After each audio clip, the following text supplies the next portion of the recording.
Today marks 10 years since a gunman entered the Sandy Hook Elementary School in Newtown, Connecticut, taking the lives of 20 children and 6 adults. Flags in Connecticut will be lowered to half staff today. CBS News' Nia Maldonado is live here in the studio as we look back on this terrible tragedy and remember those lives lost. Nia. Chris and Cindy, it's been almost more than half a lifetime ago for the children who survived, many teenagers today. Now, keeping with Newtown's tradition, there are no official town or family ceremonies. Instead, people are asked to mark the tragedy with peaceful reflection. Back on December 14th, 2012, 20 children and 6 staff members did not return home after a gunman walked into Sandy Hook Elementary in Newtown, Connecticut and opened fire. We try to avoid kind of the pressure around the big milestones and the annual day of remembrance for us. But 10 years is significant. There's no way around that. Those who survived forever shaped by what they saw, heard, and lost that tragic day, such as Michelle Gay, who says her 7-year-old daughter Josephine left behind a legacy of joy when she was taken from her 10 years ago. I think we have learned as a family that it's very much a journey, and you do have to take stops along the way, take care of yourself along the way, and sometimes you're doing better than other times, but we are moving forward. We're never moving on. We're always keeping our little girl, our little sister, with us. That tragic day, over half a lifetime ago for those who were students, such as Liv Dosher. I feel like the farther and further we move away from it, the more I feel I'm scrambling to just remember.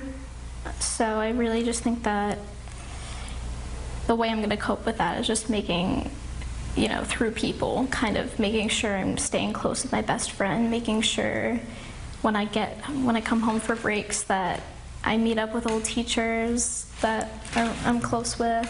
Nicole Hockley lost her 6-year-old son, Dylan. She says she's proud to have turned her grief into advocacy. Through her organization, Sandy Hook Promise, Hockley says they have prevented 11 school shootings and hundreds of suicides by training students and educators to report early warning signs of violence. Has to become better with fewer shootings.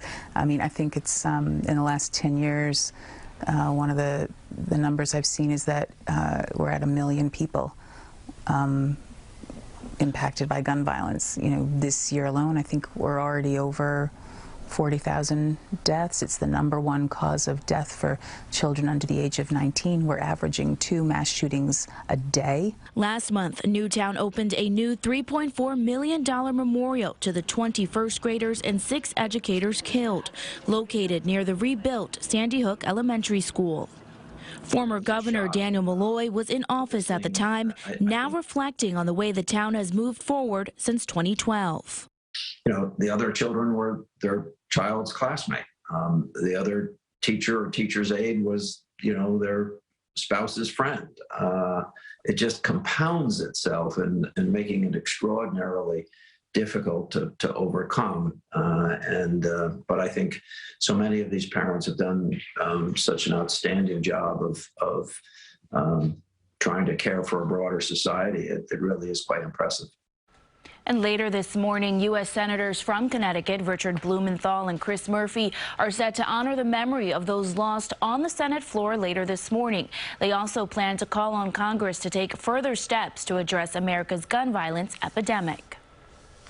Nia, thank you. All morning we'll have continuing coverage marking 10 years since the Sandy Hook shooting. We'll hear from families affected by the tragedy and survivors.